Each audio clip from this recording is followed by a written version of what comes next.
here. It's giving crickets out here when I was there for you in the pouring fucking rain. Make it make sense. There were narratives of me being overly emotional. I don't know. Like, bitch, please. Who doesn't love a sensitive cushion? Like, you are trying to not, you are minding your own business. But life always seems to just bring things into your life that will make you not neutral, that will make you have to declare your stance very radically.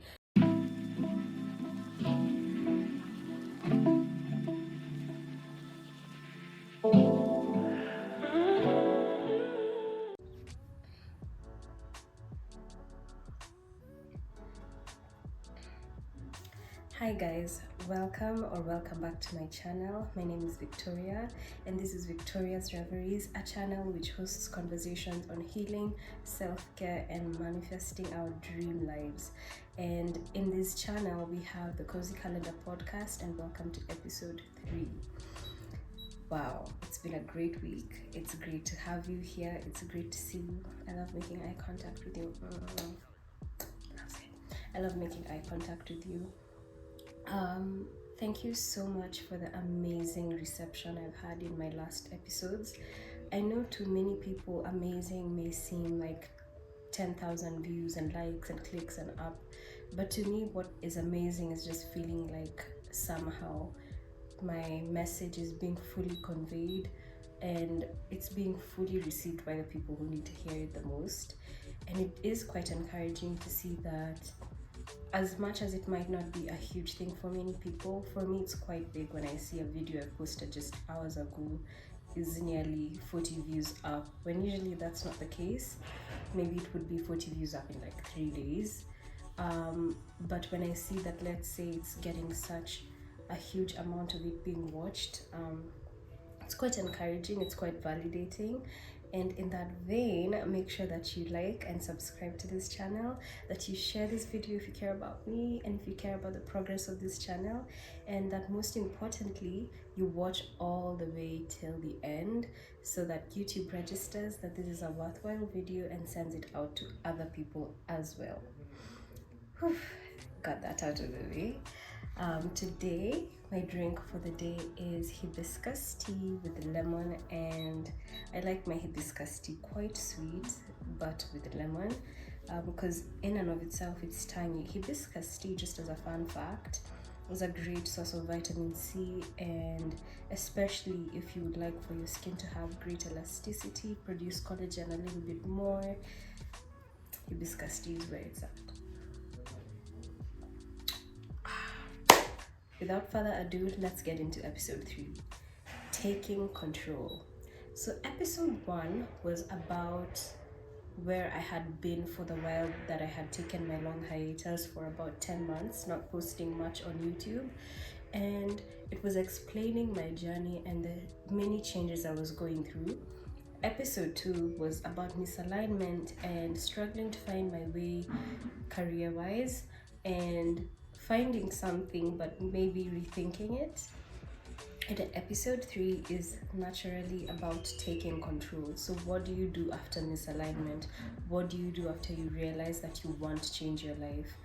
Well, for me, I would like to break this down into 2 things.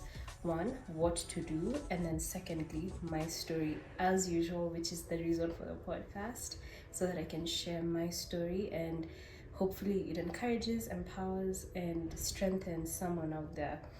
So, taking control, I think we have to, I don't want to sound like I did in my last video, like a teacher starting to define things from the very beginning, but I think it's important to define things, or at least to have a grasp of what the idea is before we talk about lessons and things of that nature. When it comes to taking control, I think it's essential to think about things wholesomely. Taking control doesn't just mean within one realm of your life. Taking control is a response to being out of control. It's a response to not having enough say-so in your life, or not feeling that your life is where it should be, and so feeling like you need to really take charge and take the reins and take your life where you want it to go. That's what taking control is all about. And it involves certain things, certain stages I will break down shortly. Taking control is an inevitable thing in any life, and in any successful life at that. I think when it comes to healing, taking control is that aspect that's action oriented. It's that aspect for we've cried enough, we must do something and we must forge ahead. Taking control is all about realizing that portion of healing that's all about decision making. And healing comes with a lot of decisions, because you're one person, you have friends, you have family, you probably have a significant other, or at least a lot of people or enough people who you're close to. And healing sometimes is having to sift and having to take stock of whether these people are supporting your journey or are holding you back. And those decisions are not easy, so let's get into it. What are the 6 things that I think are inevitable when it comes to taking control? And what would I say is my best guidance regarding taking control if I was to advise someone from day one? Number 1, I would say starting from scratch.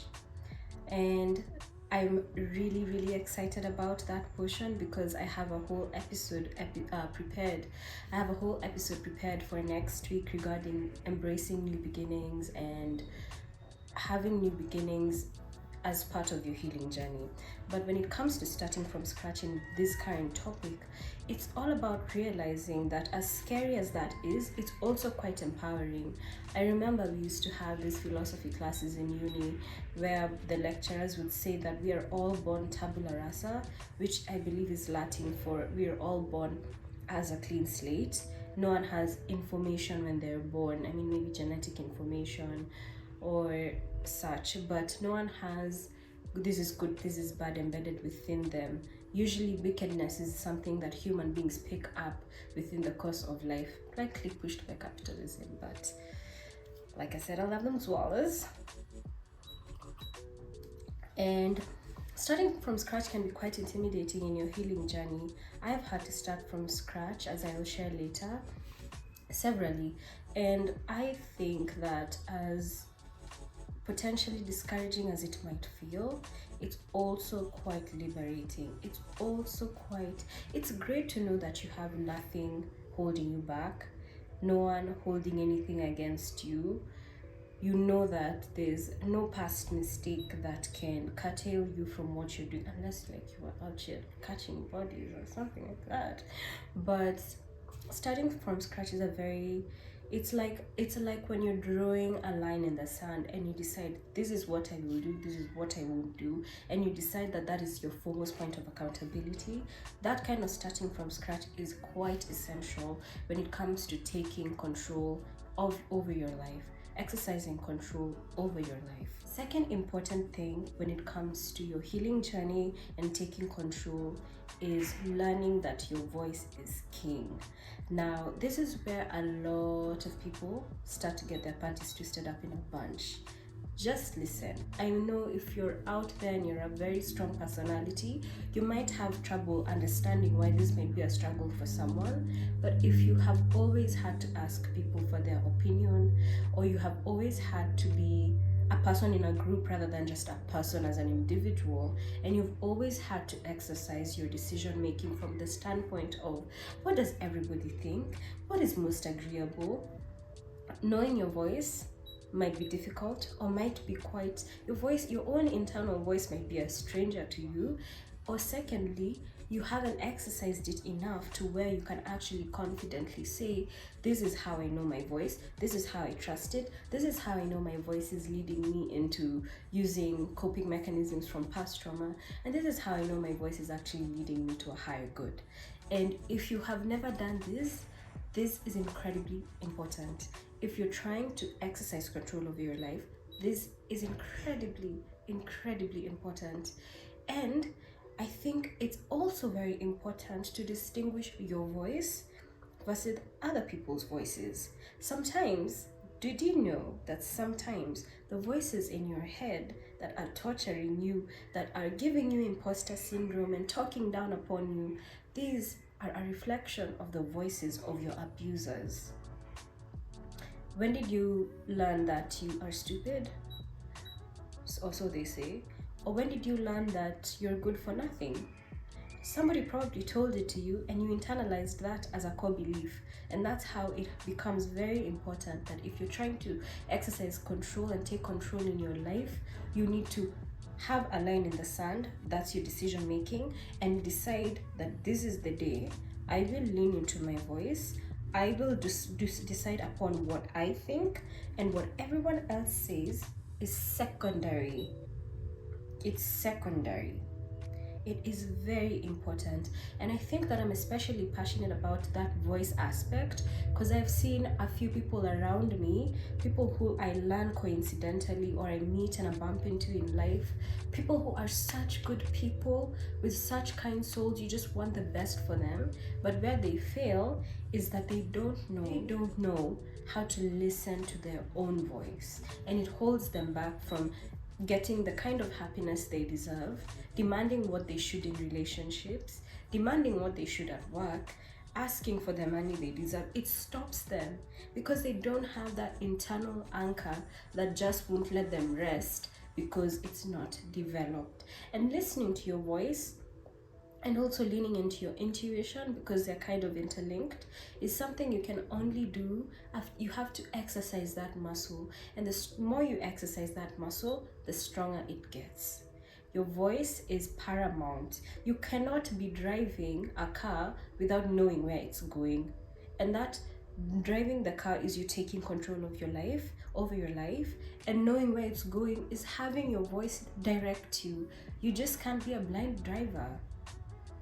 Look, there's going to be many naysayers and many negative Nancy's, many people who believe that your failure is inevitable now that you have taken control of your life, because one, they probably don't have a decent sample size of you winning in life, or at least winning in life to what they think that is, and two, it's something that you're probably taking away from them. If you're around controlling people and you don't have control over your life, who has control over your life? It's the said controlling people. You think that they're happy that you're feeling more empowered to exercise your life decisions according to your own good? Who's there to be the collateral damage now? Nobody. And therefore that's a loss for them. And therefore they can't be encouraging you. That's why they become negative, passive aggressive all of a sudden. None of that is sudden. None of that is sudden. They've always been that way, but you've always toed their line. That's why it's new for you. And I don't want to belabor that point, but that is very essential. Third thing when it comes to taking control is understanding that you have to be very intentional about aligning your actions to the things and the new way of your life that you want to create, the new culture you want to create in your life. You have to align your actions with these new thoughts. And if you do not do that, you are likely to go back to your default settings of living your life on autopilot, living your life with other things and other factors controlling it, just going to work for the sake of going to work, just going to church for the sake of going to church and sleeping in church, just doing things for the sake of it, and not really feeling like your life is for you to enjoy. And if you're new to this channel, that's one of the core beliefs we have here, is that your life isn't just for the sake of pleasing other people, working in their companies, toiling for them, becoming their parent, and toiling for your kids and your husband and whatever else and what have you. Life has a meaning and a purpose, and I believe that one of those can be and should be and is making your life feel worthwhile, fulfilled, peaceful, enjoyful, blissful, all of that. So yes, align your new actions with thoughts that are mirroring and reflecting the control you're taking over your life. Number 4, the very popular, take back your power. You know, I like that phrase a lot because it says everything you need to know. Because the phrase take back your power supposes that it is with someone else. So you're taking it back. It's a reclamation rather than a first meeting, because you had your power in first instance. You just gave it to someone else knowingly or unknowingly, or through circumstances outside of your control, such as if you're a very young child and you're being raised by people. They kind of have power over you. I feel like taking back your power is one of the most ultimate badass moves, boss energy moves. It's one of the most ultimate ways of communicating that you are here and you are here to stay. And I think it's very easy for many people to be passive aggressive, to talk back, to have back chat and back talk about people who have power and who are controlling their lives. But it's not everybody who has the courage to take back their power. Now that's the game changer. When you're not just talking about your displeasure about a situation, when you're not just talking about what went wrong and how you're not enjoying it, but when you're actually willing to act upon it. Now that's the difference. Have you ever realized that most people go around life complaining and complaining and complaining and never really changing anything? And you want a different result? You sound insane. Looks like Pepe Minapo wasn't wrong all along. That guy used to go to every school, but I don't even want to digress too much today.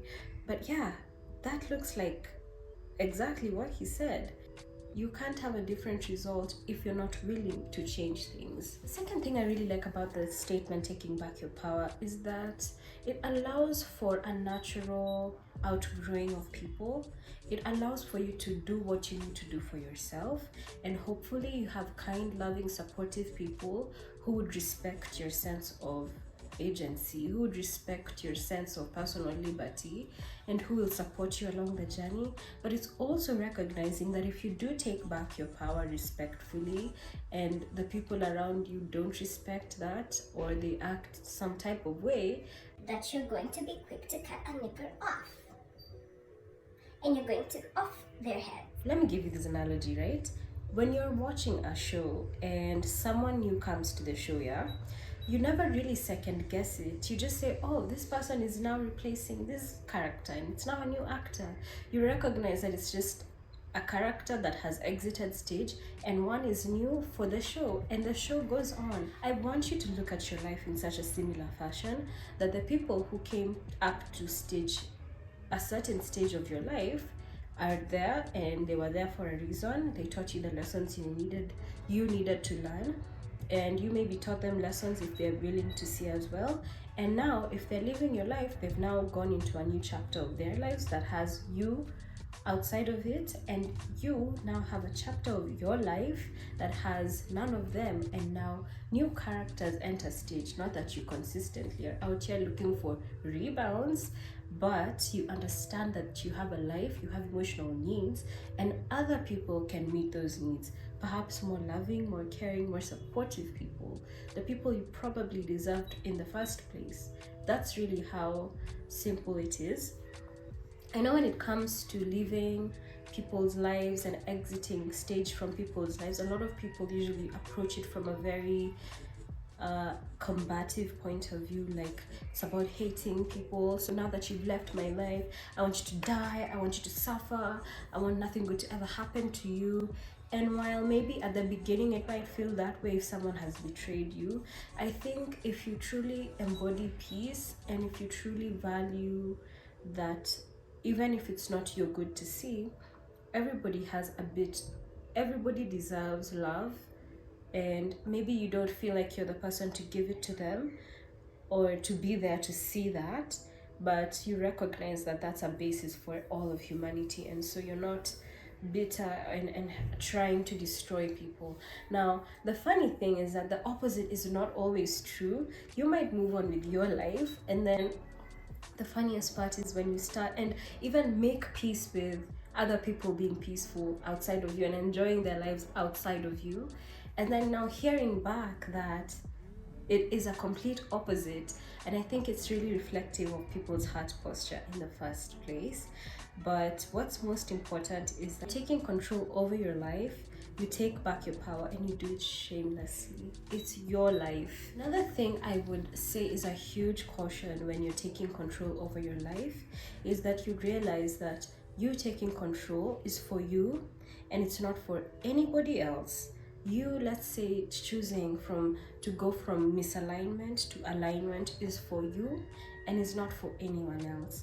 I think a lot of us have gone through trauma and have gone through negative Nancy's, naysayers, people who are very unkind, and I think that it's a very huge temptation to feel like the immediate defense mechanism is to feel like now my life must be amazing, to prove to those guys that I was always great. Look, let me tell you something. You could die tomorrow. Like tomorrow, you could just, like, I don't know, go outside, fall on the staircase or on an elevator and just drop dead. Are you aware of that? It's very, very, very toxic for yourself to have people put you through pain. Then now when you're out of it, you put yourself through pain and agony of trying to prove those people wrong. Do it for you and not for them. Do it for you and not for them or anybody else for that matter. If you're taking control over your life, let it be this exhilarating journey. I picture like surfboarding and riding a wave, riding up and surfing these waves. Surf the waves of life for yourself. Imagine being on the ocean, surfing a wave. I know for some people that's actually quite a claustrophobic thought, but surfing a wave, and instead of enjoying the deep blue waters, instead of enjoying the sea, you're thinking about how much ahead of a ship or a boat that's behind you that you are. You see how that just feels like it's just, you could do better. Like, you could do better. You deserve it. So do it for you and not for them or for anyone else. And I think even when it comes to that, it's you have to realize that revenge and peace, revenge and joy and depression cannot coexist. Revenge and peace cannot coexist. So you either choose the vindictive path or you choose the path that will lead you to love and light.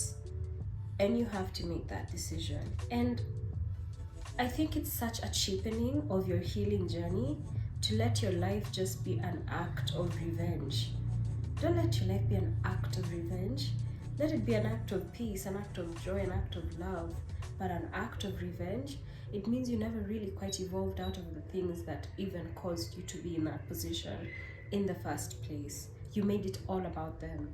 The sixth thing I think you should be aware of when it comes to taking back your power, taking control and exercising control over your life is that you should be ready for a lot of polarity from here on out.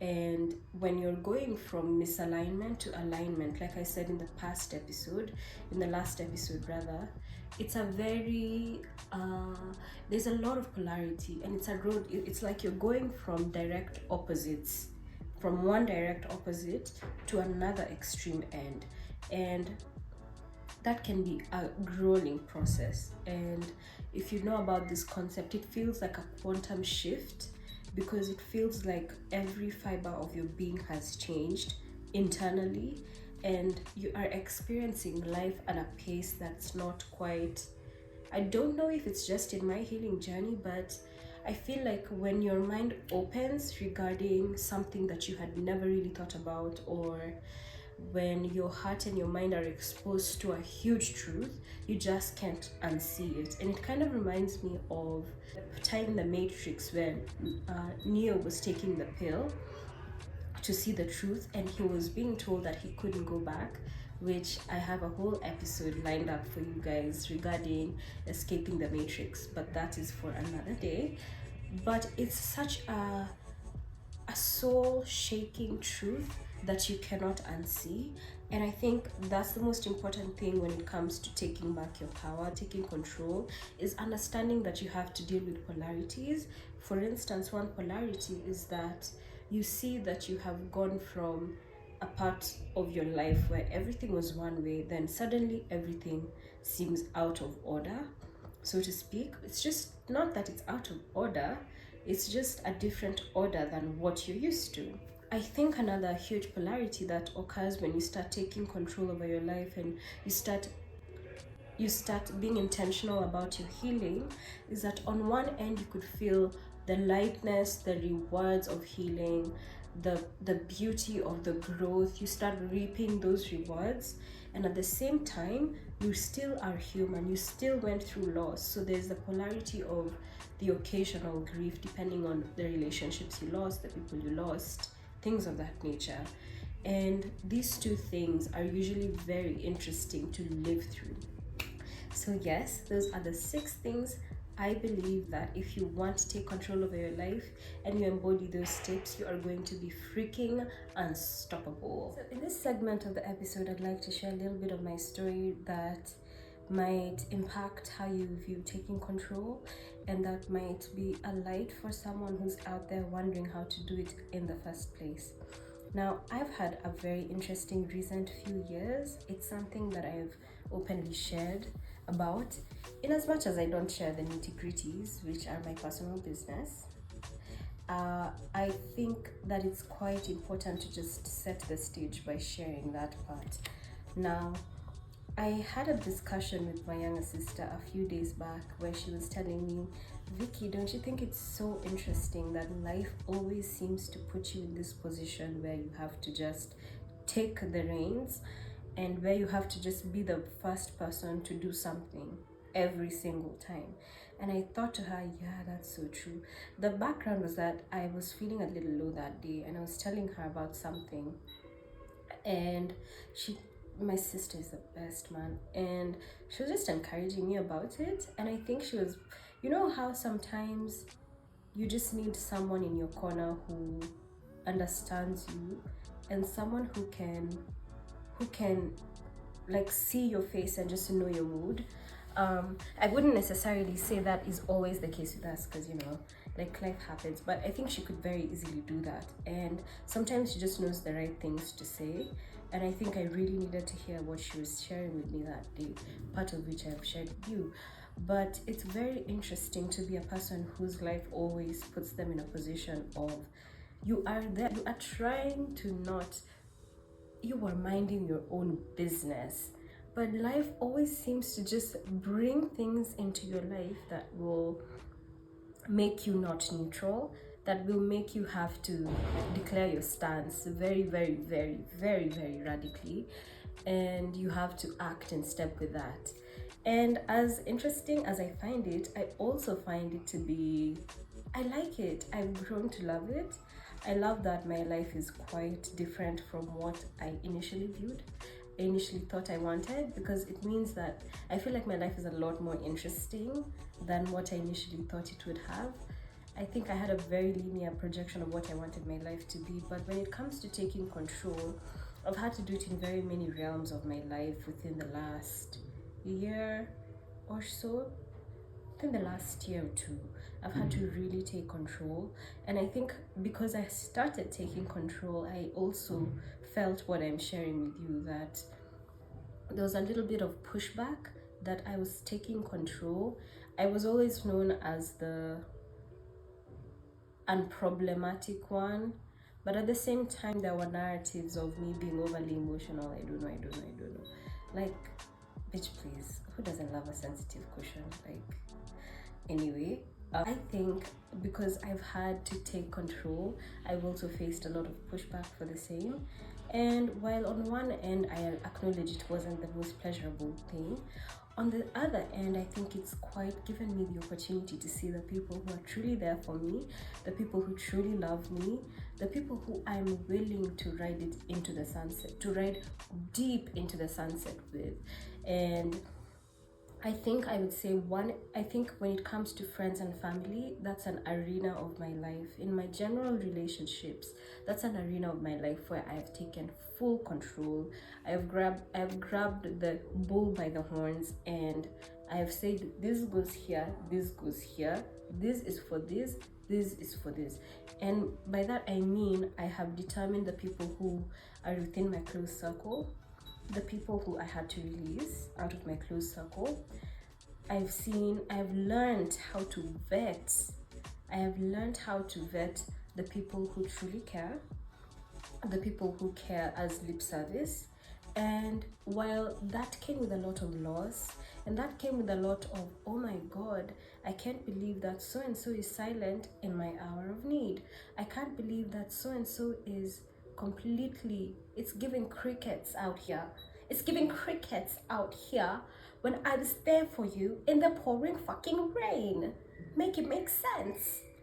I had a lot of those moments, but in the end, I learned that, wow, it was like a deep clean of my life, and I like keeping things clean and tidy. There's someone in my life who says I'm OCD. I don't think I'm OCD. First of all, you can't just be throwing that term around. It's actually a diagnosis, so you can't just be throwing around the term OCD. I'm not OCD. I'm just like very neat, very clean, and very precise. So yeah, you can't just be, yeah, this is like me having a conversation with them. You can't just be throwing a word like OCD around, which is true. It's not just a rebuttal, it's true. But it felt like a deep clean of my life. And I think there was a stage of my life, and this was all happening together. As much as I roll this out into episodes of episode 1, episode 2, I've neatly cut them into boxes for you guys, but it was all happening at once for me. It was wondering if this is the right career path, and then losing friends, and then losing people, and then having a situation so horrible happen, and then all of a sudden when I look for support and when I look for friends, for people I've been there for multiple times, it's gone. And the reason why I come here bragging about I love my friends is because for me, my friends have been the ultimate family, the ultimate family, the ultimate family. I mean, maybe I need to say like the 5th time or the 4th time, the ultimate La Familia. Like, we could be the mafia right now. Anyway, all of that to say that taking control was the thing that I did, and I did it in so many ways. I did it in my love life. I did it in I viewed my life as, this is the energy I want my life to have, and anything that is so radically different from this has to dip. It's just got to go. And when I had my personal investment in it, guys, be careful. The power of the tongue. The power of the tongue. I remember with my first situation where I lost a lot of people, I remember saying to myself, God, I just feel like I'm sensing a feeling of stagnation in my life. I was just praying, and I feel like some things in my life right now, it just feels like they're so wrong, they're so out of shape, so out of alignment. It just feels like I need to move past them. And there was a lot of resistance, and I could tell that it was, I faced a lot of spiritual warfare in that time. But at the same time, I broke out, right? The second situation where I saw the power of the tongue in such a deep manner that I could, in such an undeniable fashion, was a time I was sitting somewhere and I was literally journaling, and I wrote down something like, God, thank you so much for X and Y. Now I release it and I'm fully ready for the next chapter. Let me tell you, that caused such a ripple effect. I'm just not ready to share about it, but I think it was like a week later, not more than a week later. And I mean, I was fully in agreement with that statement. Thank you so much. I release, I am ready. Whoa, like things moved so fast. It was like months had been condensed into a week or into a few days, which is why I literally feel like I was going through a quantum leap. I don't even feel it. I feel like it's so obvious. Even the fact that I tell you guys that my life changed and has changed and keeps changing so rapidly, it's plus the weird experience of time. I just feel like I'm going through a quantum leap, but I know most people don't even know what that is about. But if you do, wink. If you know, you know. I am struggling to wink. This ring light is too bright.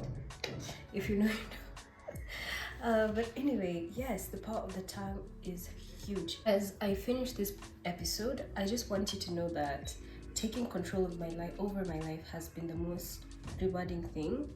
It's been the most beautiful thing. It's almost as if before I was living on autopilot, thinking that things were going great, and then now when I take control over my life, it felt like I can feel and experience the true joys of life. I can feel and experience that if I want to do this new hobby, I'm gonna go for it, and it's gonna make me happy, and I feel so happy, and I feel so great that this is so amazing. These new hobbies really giving me psych for so many other things. You see, it's just the little things that one day it won't be little things. It won't be just a hobby that makes you happy. It'll be your whole life.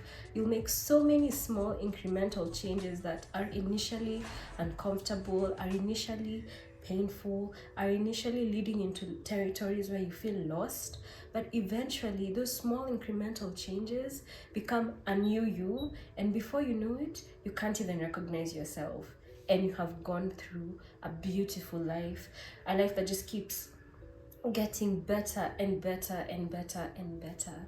And that is the end of my story. Thank you for listening to me, sharing tips on how to take control over your life, the things that you must do, and the things that I did, as well as the ways in which I experienced control in my life, and just how great it's been for me and how great it's gonna get. So thank you so much for coming to the end of this video. Just a quick note for you guys once again. A lot of you people watch my video in piecemeal, which is totally fine, but just make sure you watch till the end. I just want for other people to be able to watch my video and enjoy just like you are. Also, a lot of you people are watching the video and not liking the video, but then you go to my DMs and we talk and you tell me you love the video, but you did not like the video. Make it make sense. Anyway, just pulling your legs there, but have a lovely day, have a lovely rest of your week, and I hope that you loved this episode. I love you. See you next time. Next week's episode is about new beginnings, so get ready for that. I love you guys so much. Bye-bye. Bye.